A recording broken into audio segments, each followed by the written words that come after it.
Hello everyone, नमस्कार, राधे राधे। कैसे हैं आप सभी?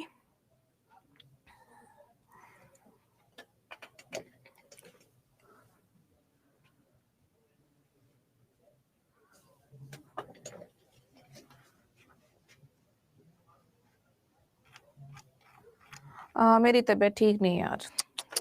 मेरी तबीयत बिल्कुल ठीक नहीं है। मेरा पेट इतना दुख रहा है, पेट कमर बहुत दुख रहा है। ऐसा लग रहा है पेट के अंदर घाव हो गए हैं जैसे। एक्चुअली मेरे ना बॉक्स अभी सही नहीं हुए हैं पूरे तरीके से। पहले मैंने सोचा घर से पढ़ाऊं, फिर मैंने सोचा चलो कोई नहीं, पढ़ा के आ जाओ। यार ये बॉक्स सही नहीं हो रहे अभी तक।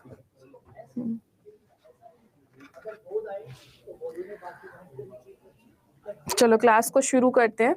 और मैं आपको आज प्रैक्टिस सेट भी लेके आई हूँ नाउन का, जिसमें कंप्लीट नाउन रहने वाला है। तो जो आज नाउन का प्रैक्टिस सेट है वो आपको खुद से सॉल्व करना है पहले, और उसके बाद फिर मैं सॉल्व कराऊंगी, ठीक है? नाउन का प्रैक्टिस सेट आप खुद सॉल्व करेंगे तो मैं आज आपको दे दूंगी, आप घर पे उसको सॉल्व करना। अगर कोई भी दिक्कत आपको आती है तो आप मुझसे पूछ सकते हो, ठीक है? और बाकी बचा हुआ कंटेंट मैं आज यहाँ से कंप्लीट करा देती हूँ। हाँ,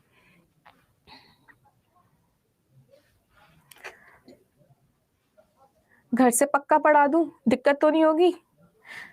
मैंने घर से, पता है, मैंने पूरा सेटअप लगाया, फिर मैंने कहा नहीं कहीं ऐसा ना हो आप लोगों को दिक्कत हो, फिर मैं आ गई। पूरा सेटअप लगा के फिर दोबारा रख के आ रही हूँ।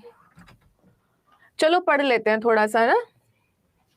देखो, यहाँ तक हमने एब्स्ट्रैक्ट नाउन तक पढ़ लिया था। एब्स्ट्रैक्ट नाउन क्या होता है पक्का? तो कल से फिर मैं घर से पढ़ा दूंगी। Thank you for your support यार। क्या हुआ ना, सैटरडे को मैंने पढ़ाया और पूरा 1 घंटे पढ़ा दिया, और क्योंकि बोलना पड़ता है और खड़ा रहना पड़ता है तो मेरा पेट इस कदर दुखा कि पूरी रात नहीं सोई मैं। पूरा दिन पूरा रात ऐसे पूरा इस समझ लो 2:30-3 बजे तक बैठ ही रही। ना मेरे से बैठा जा रहा, ना मेरे से लेटा जा रहा, कुछ नहीं हो रहा था। मेरा पूरा बॉडी इतना दुख रहा था, अंदर से भी घाव सही नहीं हुए ये। तो ये बस थोड़ा सा दिक्कत हो रहा है, अभी ठीक हो जाएगा। चलो पढ़ते हैं यहाँ से ना। देखो यहाँ पे देखेंगे, जेंडर की बात करते हैं। अब तक हमने नाउन के बेसिक जाना था, common noun, collective noun, proper noun, ये सब है ना। हाँ, घर से पढ़ाऊंगी मैं। Thank you everyone, thank you so much. तो if noun is defined on the basis of its gender found into 4 forms. अगर हम जेंडर की बात कहें तो 4 प्रकार के जेंडर होते हैं। कौन कौन से होते हैं? Masculine gender, feminine gender, neuter gender and common gender. चारों पता है सबको? ठीक है, चारों पता है। मैस्कुलिन जेंडर बताओ क्या होता है? What is masculine gender? Thank you Deepti. And happy Guru Purnima to all upcoming teachers. आने वाले टाइम में आप सभी टीचर्स बनने वाले हैं, so wishing you all happy Guru Purnima.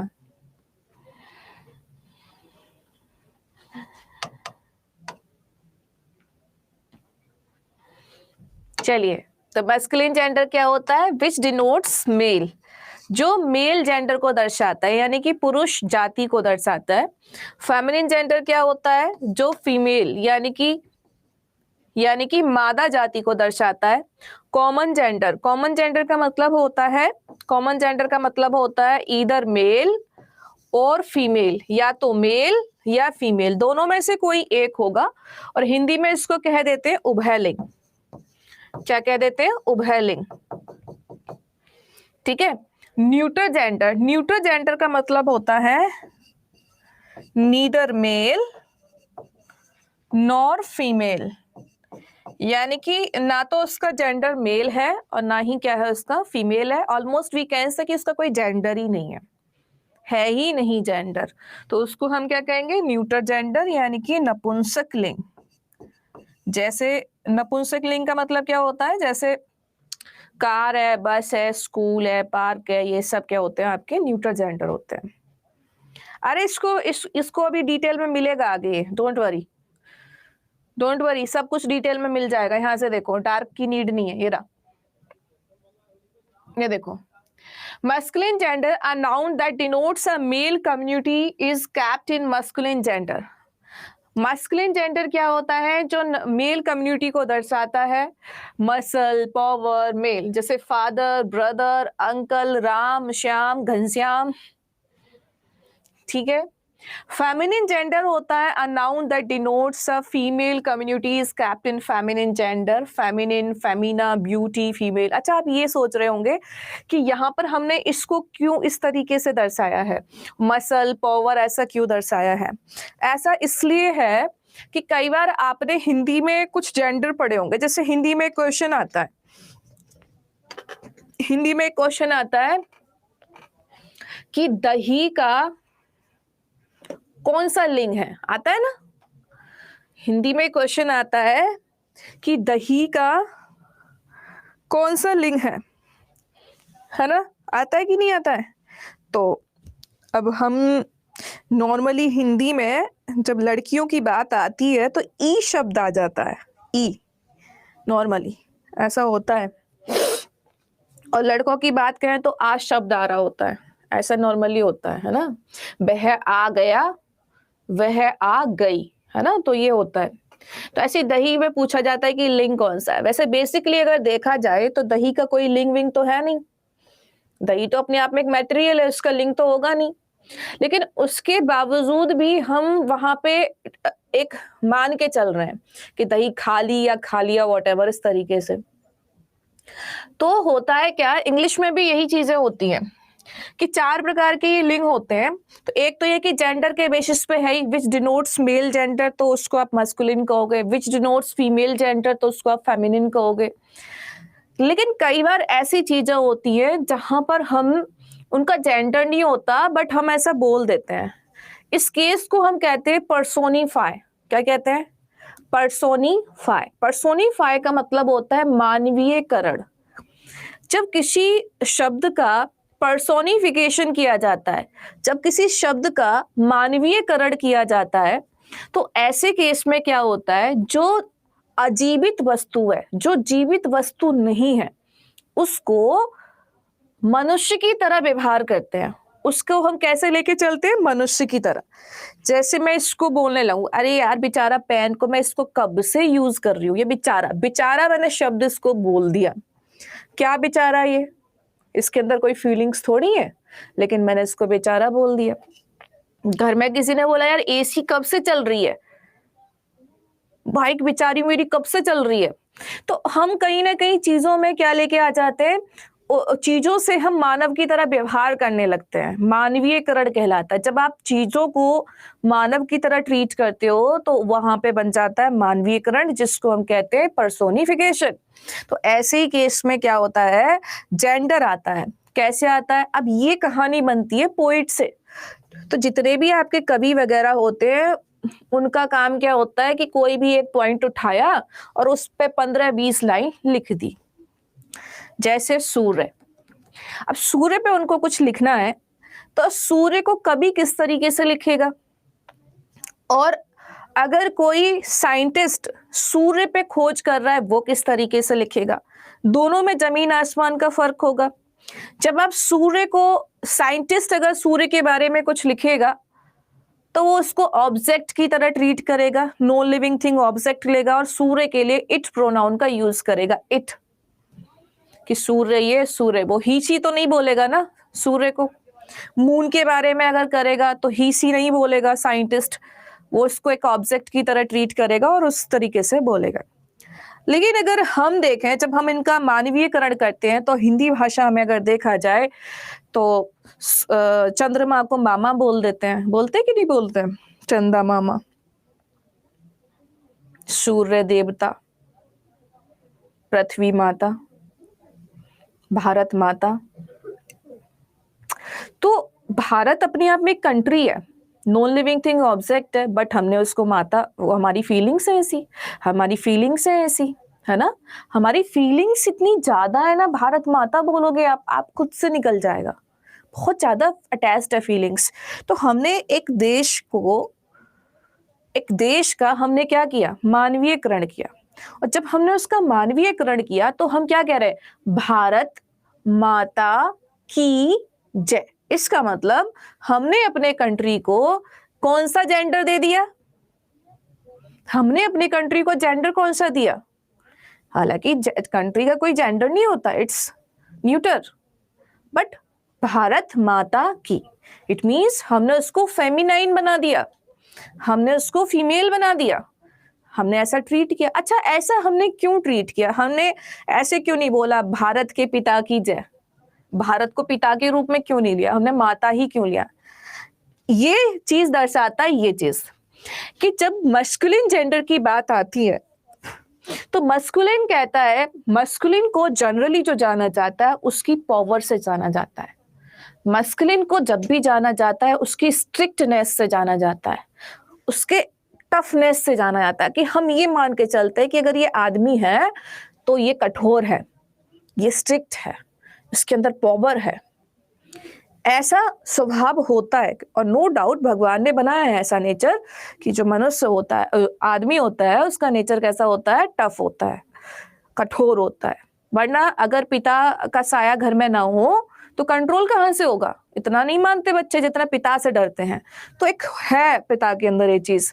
लेकिन जब आप फेमिनिन जेंडर पे जाते हैं तो जनरली फेमिनिन जेंडर जो होता है वो ब्यूटी से भी डिस्क्राइब होता है, राइट? ब्यूटी से भी माना जाता है फेमिनिन जेंडर को। और एक कोमलता,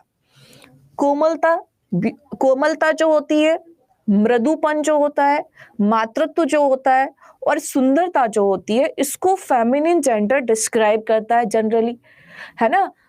तो इसी वजह से अगर हम बात करें इंग्लिश में तो मून को ब्यूटी कहा गया।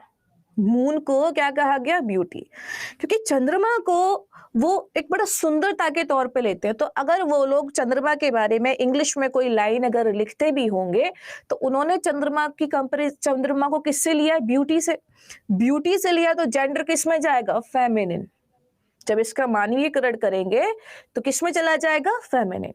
उसी तरीके से सूर्य में क्या है? शक्ति है, स्ट्रिक्टनेस है, सबका ध्यान रखता है, उसकी वजह से ही पूरी पृथ्वी ग्रो करती है। तो सूर्य कैसा जेंडर माना जाएगा? Masculine.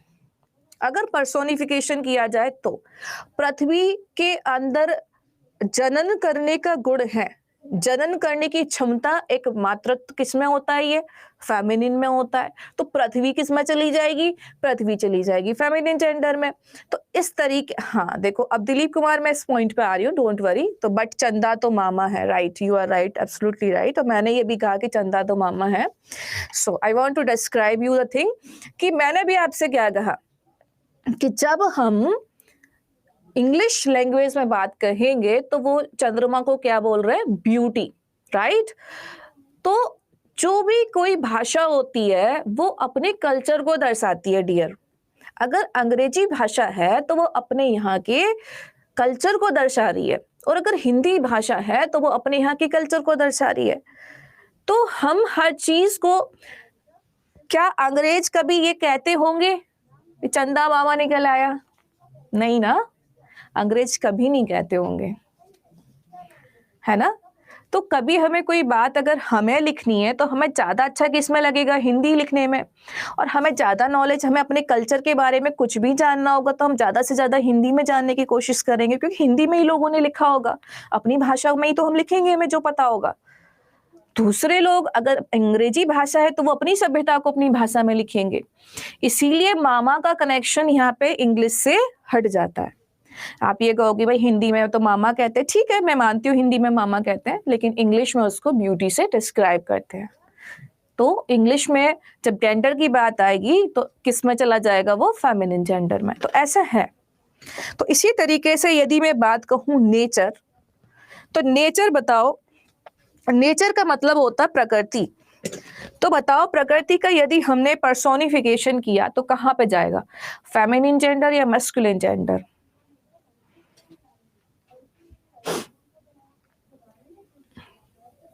Nice Supriya, feminine gender है ना, फेमिनिन जेंडर हो गया। क्यों? क्योंकि भाई हम कहते हैं प्रकृति, प्रकृति में वही जनन क्षमता है, सुंदरता है, तो प्रकृति, यस नाइस, ठीक है। तो इसलिए ये चीज हमने यहाँ पर डिस्क्राइब किया, कंप्लीट हो गया।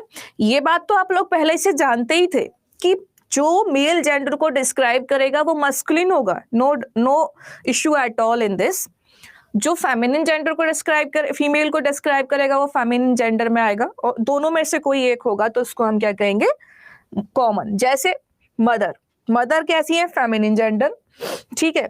अब मैंने कहा टीचर, अब यार टीचर लड़का भी हो सकता है लड़की भी हो सकती है, तो टीचर कैसा हो गया, कॉमन जेंडर हो गया, क्योंकि टीचर लड़का भी होता है लड़की भी होती है। स्टूडेंट कॉमन जेंडर, लड़का लड़की, किसी को भी आप स्टूडेंट बोल सकते हो, डॉक्टर, तो जितने भी प्रोफेशन होते हैं कहीं ना कहीं ये चले जाते हैं कॉमन जेंडर में, जैसे डॉक्टर, इंजीनियर, है ना, टीचर, सिंगर, डांसर। बट कुछ ऐसे भी होते हैं जिनको अलग तरीके से डिस्क्राइब करते हैं, कुछ ऐसे भी होते हैं, उनको भी पढ़ेंगे। बट यहाँ से देख लीजिए कि कॉमन जेंडर क्या होता है, a noun that is either masculine or feminine but can't be recognised by name is kept in common gender. कि जो कॉमन जेंडर होता है या तो वो क्या होगा, मस्कुलिन होगा, या वो क्या होगा, फेमिनिन होगा, लेकिन उसके नाम से हम नहीं जानते। जैसे डॉक्टर, डॉक्टर लड़का लड़की कोई भी हो सकता है, इंजीनियर कोई भी हो सकता है, मिनिस्टर कोई भी हो सकता है, स्टूडेंट कोई भी हो सकता है, हाँ ठीक है। अब जैसे हम चलते हैं न्यूट्रल जेंडर पे। न्यूट्रल जेंडर क्या था, अ noun that is either mentally और सेक्सुअली अनडेवलप्ड और undeveloped with both the qualities is kept in neutral gender. ये कहना चाह रहा है कि न्यूट्रल जेंडर वो है जिसका कोई भी सेक्सुअली तौर पे क्या नहीं है, जेंडर है ही नहीं, उसको हम कहते हैं न्यूट्रल जेंडर। जैसे पेन, कार, पेन का कोई जेंडर नहीं होता, कार का कोई जेंडर नहीं होता, डॉग का कोई जेंडर नहीं होता। एक बार क्वेश्चन पुटअप किया किसी ने, मैंने एक लाइन बोली थी इस जेंडर, इसमें न्यूट्रल जेंडर में, कि न्यूट्रल जेंडर वो जेंडर होता है neither a male nor a female, ना तो वो मेल है ना ही फीमेल। कुछ लोगों का दिमाग चल गया, दिमाग चल गया तो बोले अच्छा वो ना तो मेल है और ना ही फीमेल है। देन मैंने कहा ज्यादा मत सोचो, है ना, ज्यादा मत सोचो। जो ये कैटेगरी है ईदर मेल, नीदर मेल और फीमेल, वो डिफरेंट है, उसको हम ट्रांसजेंडर बोलते हैं। लेकिन जिसका कोई जेंडर ही नहीं है उसको हम क्या कहेंगे, उसको हम कहेंगे न्यूट्रल जेंडर। क्लियर है? अब कुछ जेंडर ऐसे होते हैं जिनको आप डिस्क्राइब भी कर सकते हैं अलग अलग, है ना। तो ये बात क्लियर हुई। कुछ में हम क्या कर देते हैं, नाम दे देते हैं। जैसे यहां से देखो, अब हमने कहा मैन, तो मैन का मस्कुलिन क्या हो जाएगा, वो मैन, जो सभी जानते हैं, है ना। जैसे हमने कहा ब्रदर, तो ब्रदर का फेमिनिन क्या हो जाएगा, ब्रदर का सिस्टर हो जाएगा। तो कुछ ऐसे भी होते हैं जिनका अलग होता है ना। यस, इनको हम पढ़ेंगे भी थोड़ी देर में। चलो अब बढ़ते हैं। A noun is divided on the basis of its structure found into two part, single noun and compound noun. इसके बाद आगे आते हैं, ठीक है। हाँ, तो ये बातें मैंने आपको सिखाई थी कि कुछ नाउन कैसे होते हैं जो दो नाउन से मिलके बनते हैं, कुछ कैसे होते हैं सिंगल नाउन। तो ये सिंगल नाउन है और यहाँ ये दो नाउन से बने हैं, तो जो दो से बनेगा वो क्या कहलाएगा, कंपाउंड नाउन। जैसे यहाँ पे इन लॉ ऐड कर दिया है तो ये बन गया ब्रदर इन लॉ। यहाँ पे कमांडर इन चीफ ये ऐड कर दिया है तो ये बन गया कमांडर इन चीफ। जैसे यहाँ पे नोटबुक दो नाउन से मिलके बना है, यहाँ पे कप फुल, स्पून फुल। तो कुछ नाउन ऐसे होते हैं जो दो नाउन से मिलके बने होते हैं, वो क्या कहलाते हैं, कंपाउंड नाउन कहलाते हैं। ठीक है। हे प्रभु मैम, डॉग तो फीमेल डॉग तो मेल फीमेल होता है। Ranjan, seriously, seriously, you guys are serious? What are you talking about कि डॉग का तो दोनों ही होता है। डॉग भाई कुत्ता होता है, कुतिया नहीं होती है। डॉग का जो फेमिनिन जेंडर होता है इट्स बिच, BITCH। अभी कराएंगे, मैंने कहा रुक जाओ, पेशेंस रखो, वो चीजें भी कराई जाएंगी, है ना।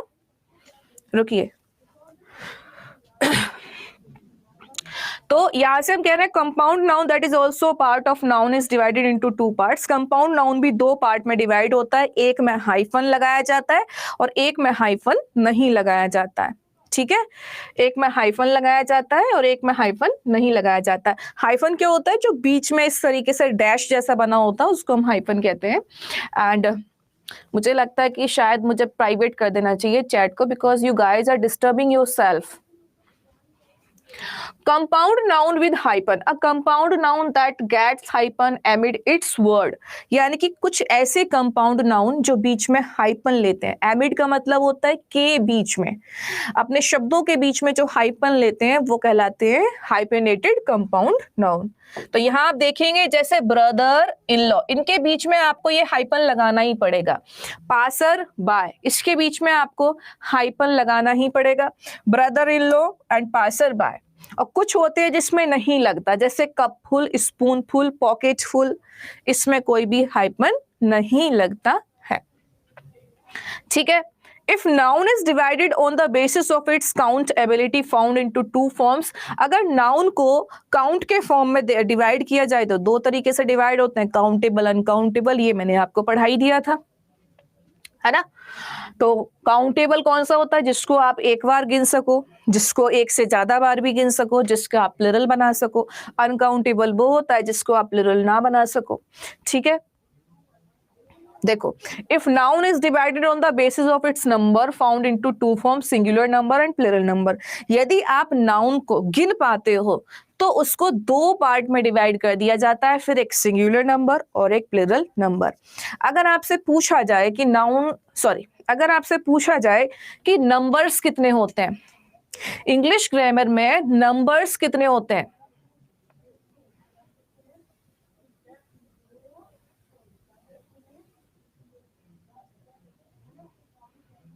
फाइन सुमित, अगर आपसे पूछा जाए इंग्लिश ग्रामर में नंबर्स कितने होते हैं? प्रदीप ने कहा 10। Pradeep, I am not talking about maths, I am not talking about Prakash. ये तो तुम लोग गड़बड़ कर रहे हो। मैंने आपसे ये थोड़ी पूछा है कि नेचुरल नंबर कितने होते हैं, प्राकृतिक संख्याएं कितनी होती हैं।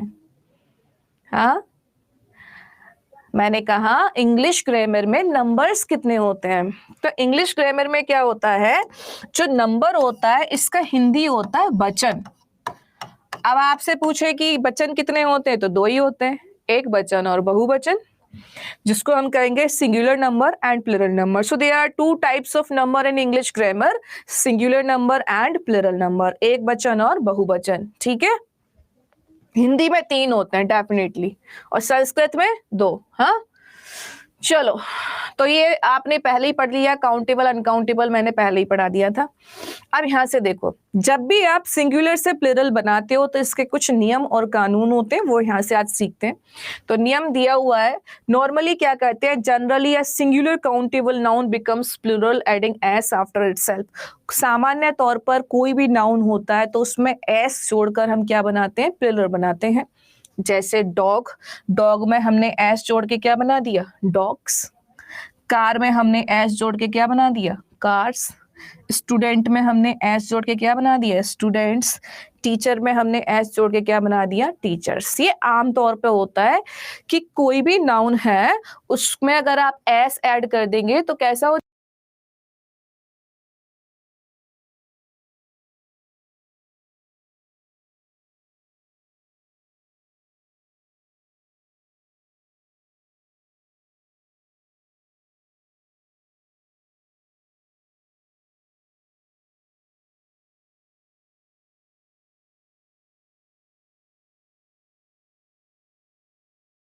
ठीक है जी। तो अगर आपसे पूछूं मैं कि बॉय का प्लूरल क्या होता है तो बताओ क्या बनेगा। अगर मैं पूछूं गर्ल का प्लूरल क्या होता है तो बताओ क्या बनेगा। अगर मैं पूछूं बुक का प्लूरल क्या होता है तो बताओ क्या बनेगा। अगर मैं पूछूं पेन का प्लूरल होता है तो क्या बनेगा।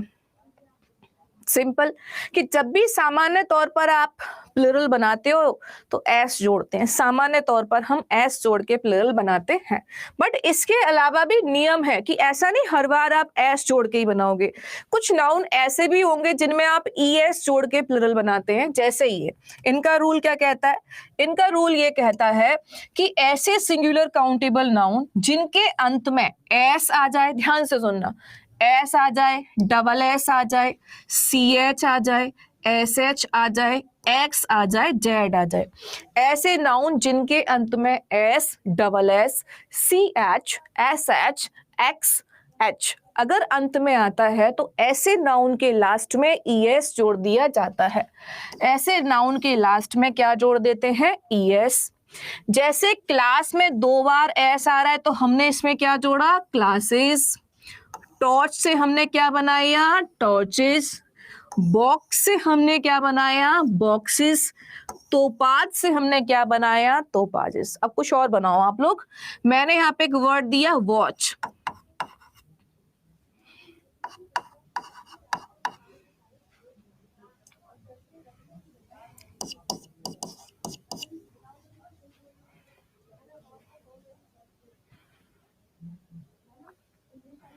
नाइस। तो सी एच लगाया, ई एस जोड़ दो, वॉचेस। टैक्स लगाया, ई एस जोड़ दो, टैक्सेस। फॉक्स लगाया, ई एस जोड़ दो, फॉक्सेस। ठीक है, तो ये बन गया हमारा यहाँ से प्लूरल। अब यहाँ पे एक छोटा सा एक्सेप्शन दिया जा रहा है। एक्सेप्शन का मतलब होता है अपवाद। सो ध्यान से सुने। A singular countable noun ending with C H, ऐसा सिंगुलर काउंटेबल नाउन जिसके अंत में सी एच लगा है, but the C H is pronounced का। लेकिन जो सी एच है उसको जब हम उच्चारण कर रहे हैं तो का करते हैं, बिकम्स प्लूरल एडिंग एस। तो जब उसका हम प्लूरल बनाएंगे तो एस जोड़ के हम प्लूरल बनाएंगे, यानी कि ईएस हम नहीं जोड़ेंगे। जैसे अगर आप यहां देखेंगे वॉच, तो यहां चा आ रहा है, सी एच का प्रोनाउंसिएशन साउंड क्या आ रहा है, चा आ रहा है। टॉर्च, तो टॉर्च में भी क्या आ रहा है, चा आ रहा है। तो हमने इसमें ईएस जोड़ दिया। लेकिन ऐसे शब्द जिसके लास्ट में सी एच आएगा लेकिन उसकी प्रोनाउंसिएशन साउंड चा की बजाय क्या बनेगी, क, तो उसमें लगाएंगे एस।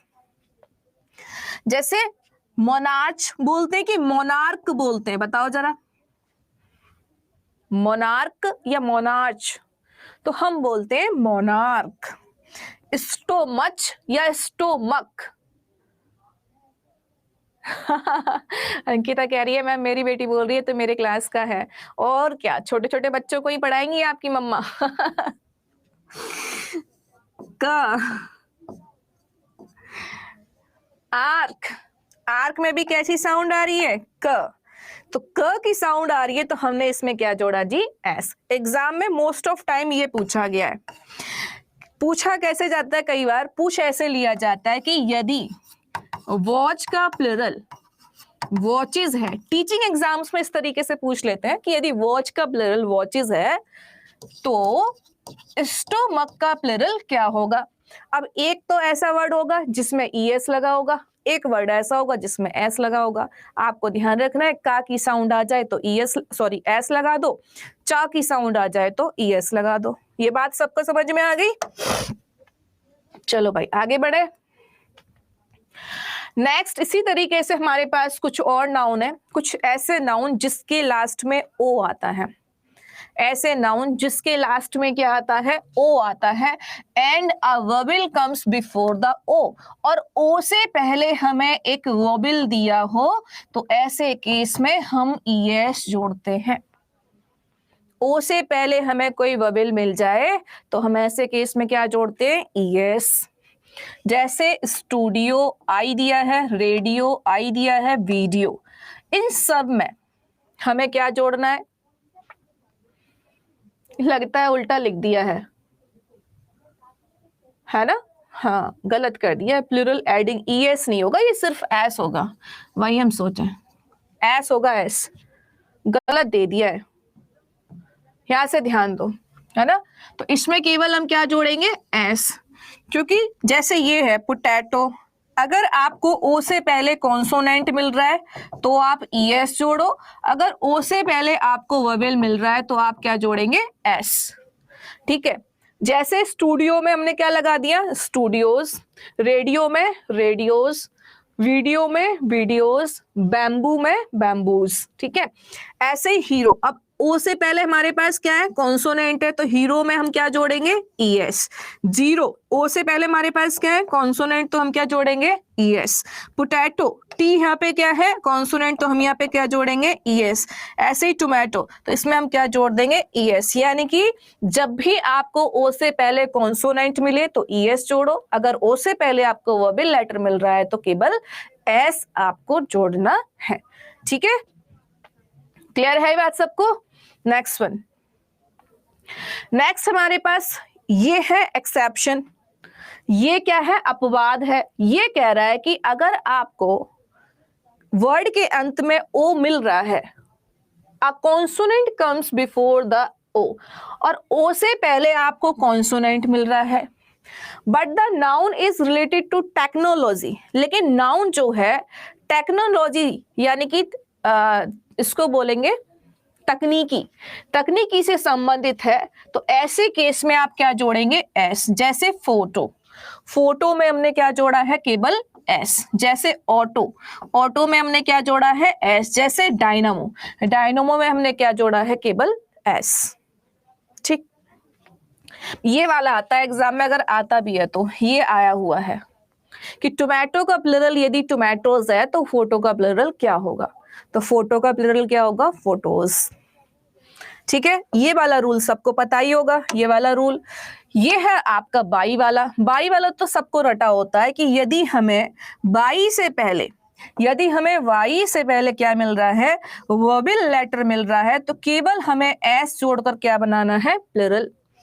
बॉय का बॉयज, टॉय का टॉयज, डे का डेज, रे का रेस। बाई से पहले हमें वर्बल मिल रहा है, देखो लेटर, तो सब में हमने क्या जोड़ा हुआ है, एस। इसका उल्टा होता है, यदि वाई से पहले आपको क्या मिल जाए, कॉन्सोनेंट मिल जाए, तो इस बाई को हटा के आप आई करोगे और ईएस जोड़ के क्या बना दोगे, प्लुरल। ईएस जोड़ के आप क्या बना दोगे, प्लुरल। तो देखिए यहां से बेबी, बेबी का क्या हो गया, बेबीज। सिटी का क्या हो गया, सिटीज। स्टोरी का क्या हो गया, स्टोरीज। ठीक है, तो मैं यहाँ पे एक वर्ड दे रही हूं, बताना इसका प्लुरल क्या बनेगा।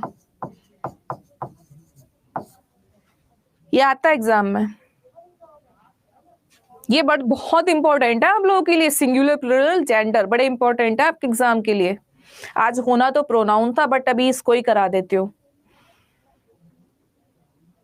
वेल डन गौरव, वेल डन एवरीवन। तो देखो वाई से पहले हमारे पास क्या है, वाई से पहले कॉन्सोनेंट नहीं है, ये आपका वर्बल है, तो हम इसमें केवल एस छोड़ेंगे। फाइन, है ना, फाइन। चलो अब बढ़ते हैं नेक्स्ट। नेक्स्ट हमारे पास है a singular countable noun ending with by and a consonant comes before the by. By है और इससे पहले आपके पास क्या आ रहा है, कॉन्सोनेंट आ रहा है, but the noun is in the form of proper noun, और नाउन आपका कैसा है, प्रॉपर नाउन है। बिकम्स प्लुरिंग एडिंग एस, मतलब प्लुरल बनाने के लिए आपको उसमें एस जोड़ना है। कहने का तात्पर्य ये है कि अगर आपके पास प्रॉपर नाउन है और प्रॉपर नाउन के अंत में बाई आ रहा है और बाई से पहले आपको क्या मिल रहा है, कॉन्सोनेंट मिल रहा है, तो ऐसे केस में केवल आप एस जोड़ के क्या बनाते हैं, प्लुरल। ये बात मैंने पहले ही बता दी थी जब प्रॉपर नाउन कराया था कि जब भी आप प्रॉपर नाउन का प्लुरल बनाओगे तो हमेशा आपको एस ही जोड़ना है। ऐसा नहीं है कि उसके नाम में बाई लगा है तो बाई हटा के आप आई एस कर दोगे, नहीं, बाई लगा हुआ है तो भी आपको केवल एस जोड़ के ही प्लुरल बनाना है। तो ये एक महीने का नाम है जनवरी, तो ऐसा नहीं कि बाई हटाओगे आई एस कर दोगे, जनवरीज हो जाएगा, है ना, जैसे हमने हैरी वाला किया था ना, वही सेम चीज है। फरवरी, जुलाई, कैनेडे, इस तरीके से। ठीक, तो ये बन गया हमारा आंसर। नेक्स्ट है हमारे पास कुछ ऐसे वर्ड जिनके लास्ट में एफ ई आता है या एफ आता है। तो ऐसे शब्द जिनके लास्ट में एफ ई आता है या एफ आता है, तो एफ या एफ ई को हटा के हम बी ऐड करते हैं और प्लूरल बनाने के लिए ई एस ऐड कर देते हैं। जैसे लाइफ, लाइफ का क्या बन गया? लाइव्स। एग्जाम में ये आता है वाइफ, नाइफ भी आता है। अच्छा, इस वर्ड का प्लूरल बनाओ, क्या बनेगा?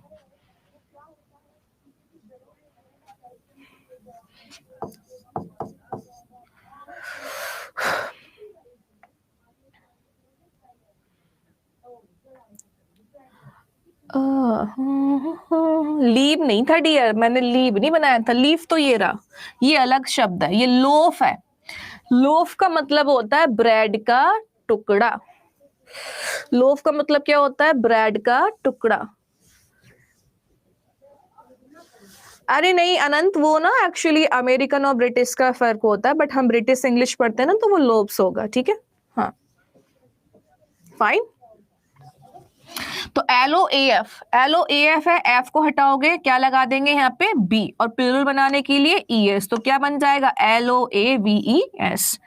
एल्फ, ELF, एफ हटाएंगे वी लगाएंगे तो ELV हो गया। प्लूरल बनाने के लिए ES जोड़ दो, एल्प्स हो जाएगा।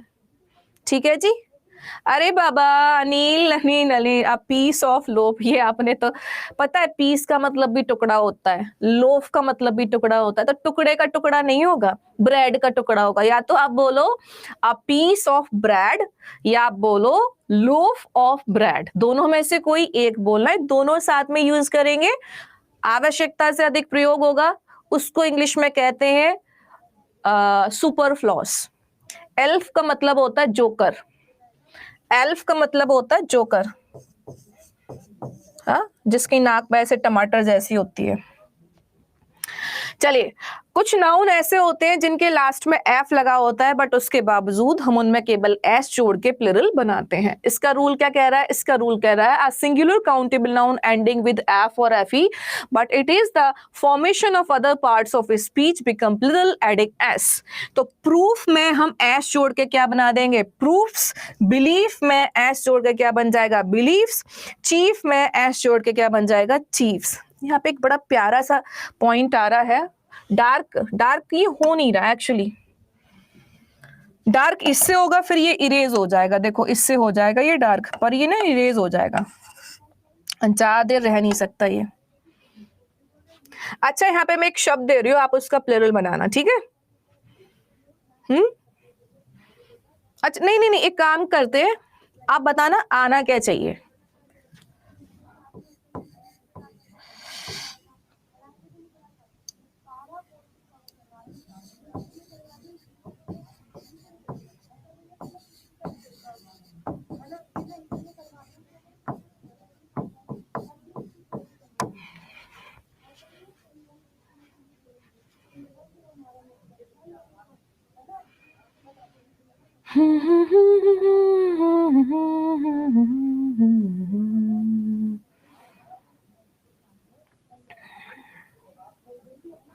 अच्छा, किस किस को कंफ्यूजन हो रही है?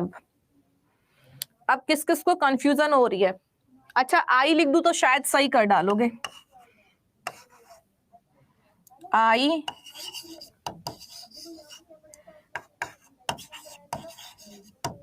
अब बताओ क्या आना चाहिए?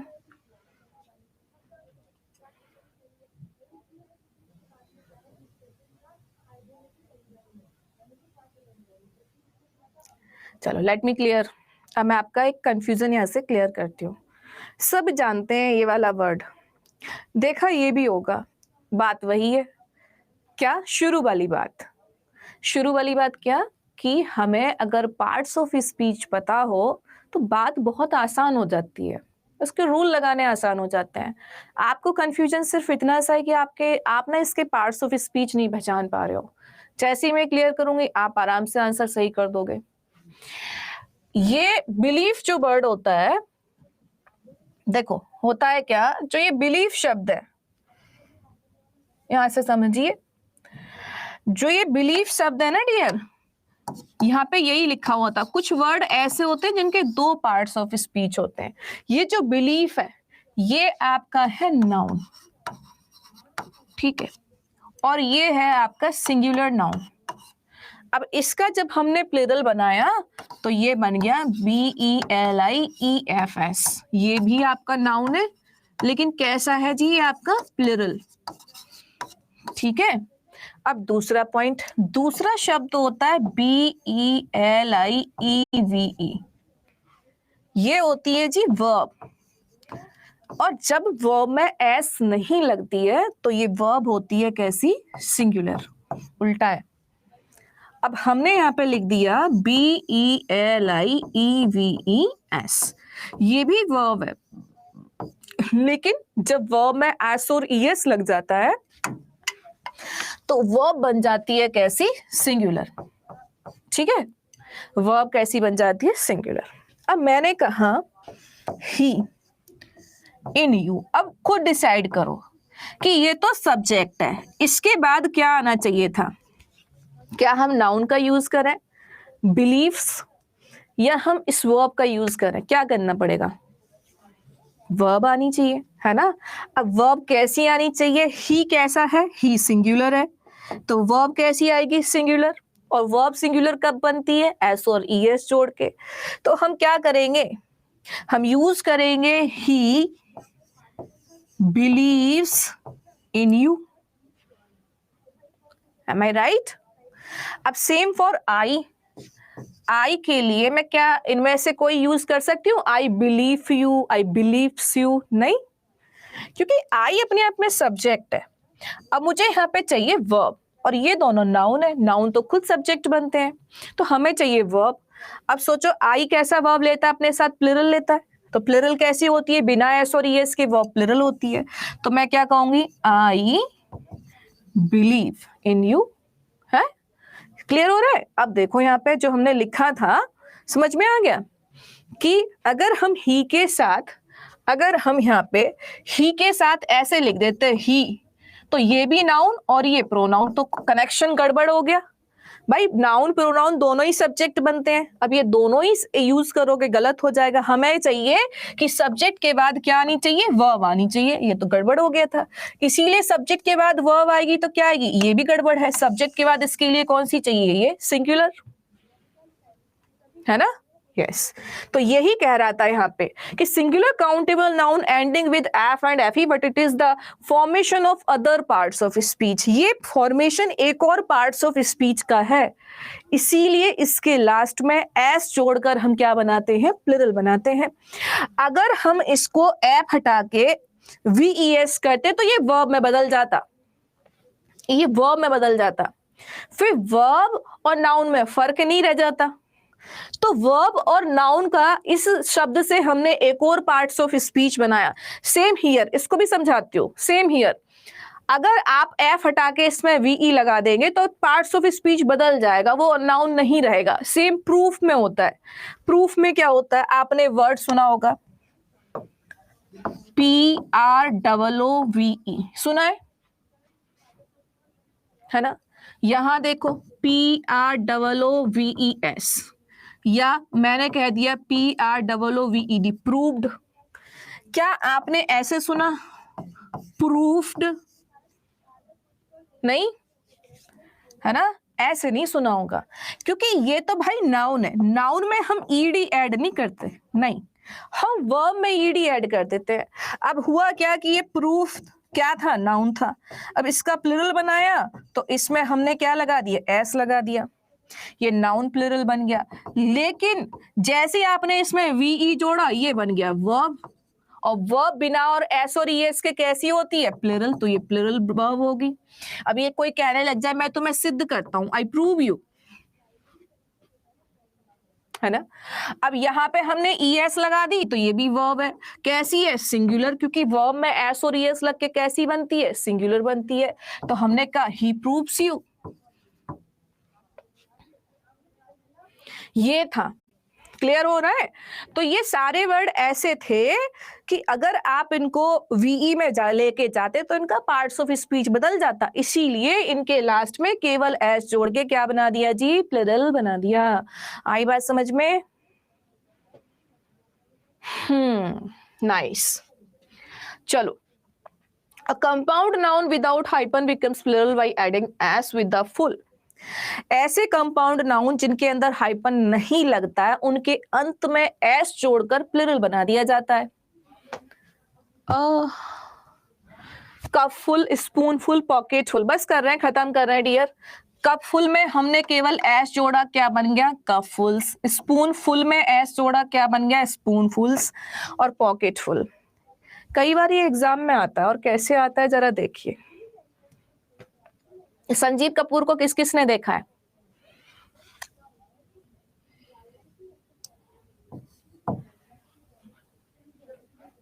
छोड़ रही हूँ बस अभी. Thank you for supporting me. बस अभी छोड़ रही हूँ, बस इस लास्ट समझा के. थैंक्स कि आप लोग मेरा ध्यान रख पा रहे हो. खुशबू आ जाएगा, आ जाएगा. मैं इतने आराम से एक एक चीजें समझा रही हूँ ना, बहुत आराम से. वरना टीचर बहुत बारी तो इनको ऐसे ही हल्के में छोड़ देते हैं. ठीक है, सिंगुलर प्लूरल है, खुद कर लेना. जेंडर है, खुद से कर लेना. इतना तो आता होगा. रत्ना मैम की तबीयत ठीक नहीं है.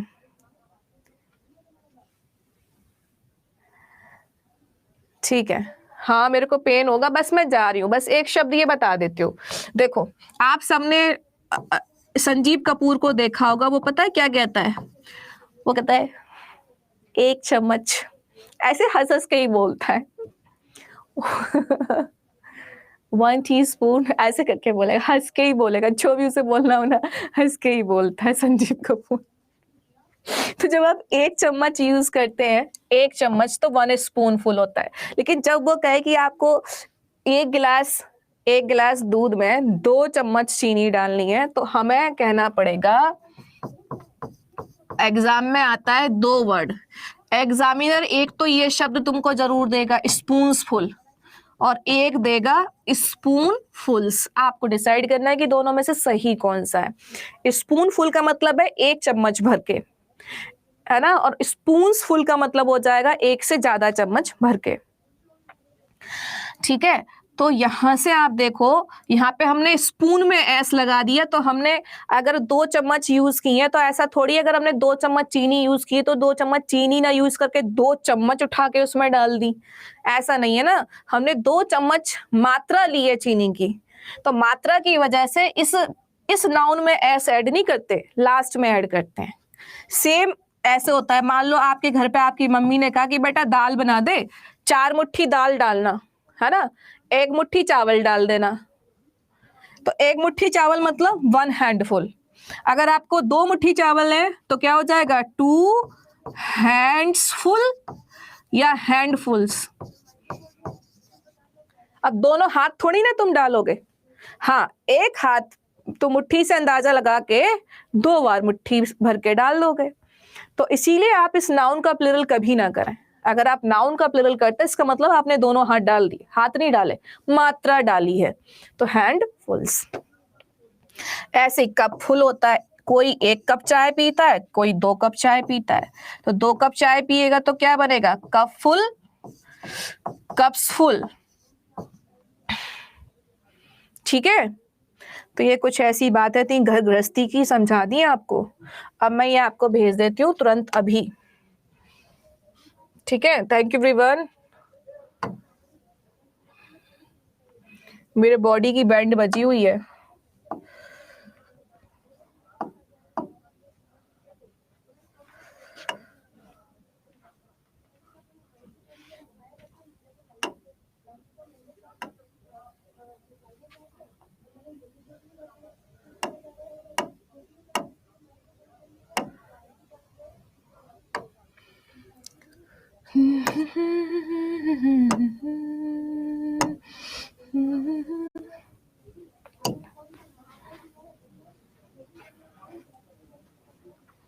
अब तो शाम को 7 बजे लेंगे भाई. अब हिम्मत नहीं बची हम में, खत्म हो गई हिम्मत हमारी. इतनी ही थी बस. ठीक है, और मैं आपको एक एक्सरसाइज और देने वाली थी, वो मैं सेंड कर देती हूँ. 1 सेकेंड और रुक जाओ. एक तो इनका जो कीबोर्ड है ना,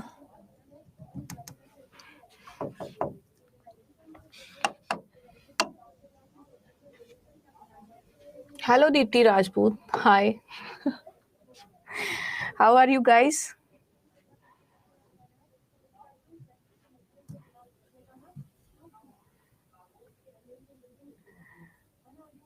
पीडीएफ सेंड कीजिए। लग तो ऐसा ही रहा है डियर कि मैं कोशिश तो यही कर रही हूँ पीडीएफ सेंड करने की। आपको क्या लग रहा है? What I am doing?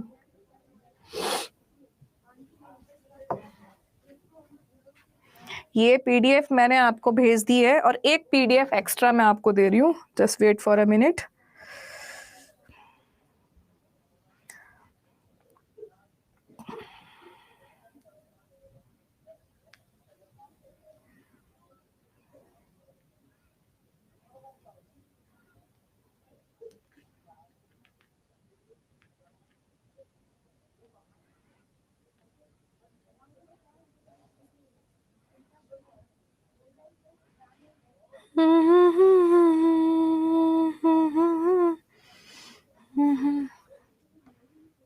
Exam के क्वेश्चन करा दो मैम। हाँ, पहले चैप्टर तो पढ़ लो। आज क्वेश्चन आपको दे रहे हैं, आप ट्राई करना इनको सॉल्व करने का। देखो कितने आपसे सॉल्व होते हैं। पहले आप लोग खुद से करो, और जब आप खुद से करेंगे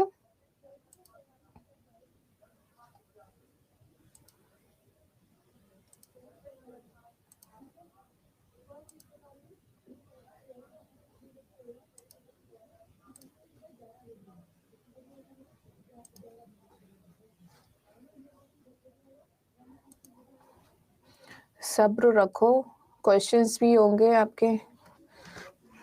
एक पीडीएफ में आपको भेज दूं।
बस 1 मिनट रुकना है ना गाइस।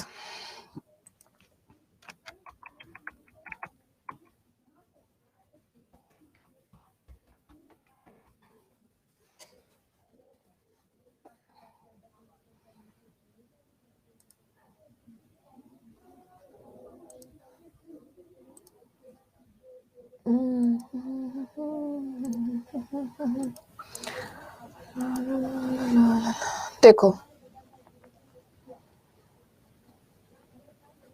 देखना ये मैंने यहाँ से भेज दिया है, ठीक है। 2 पीडीएफ आपको भेजे हैं।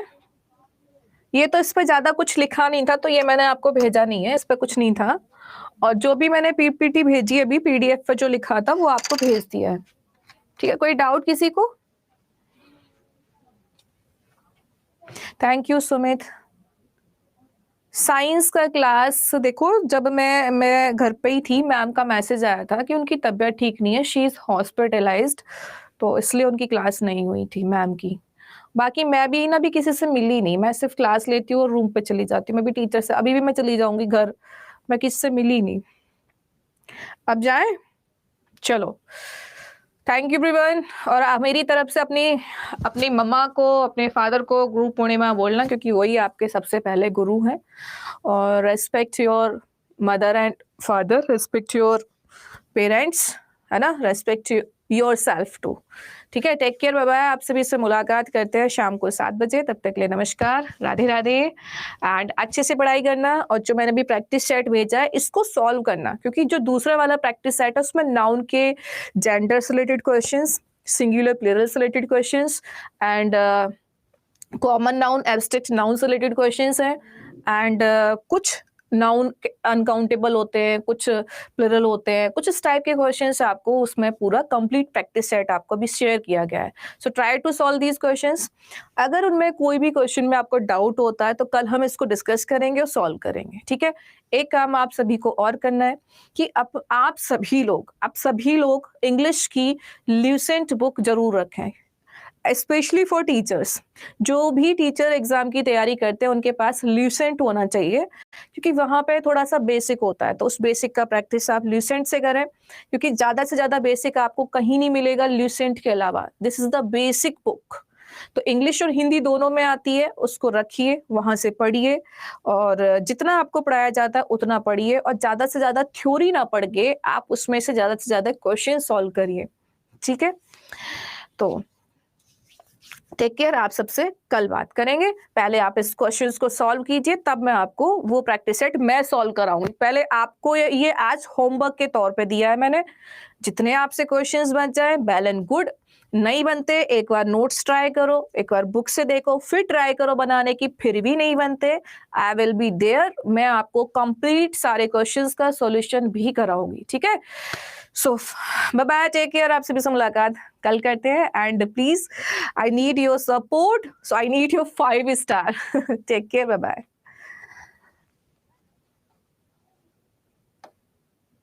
ठीक है, बाय।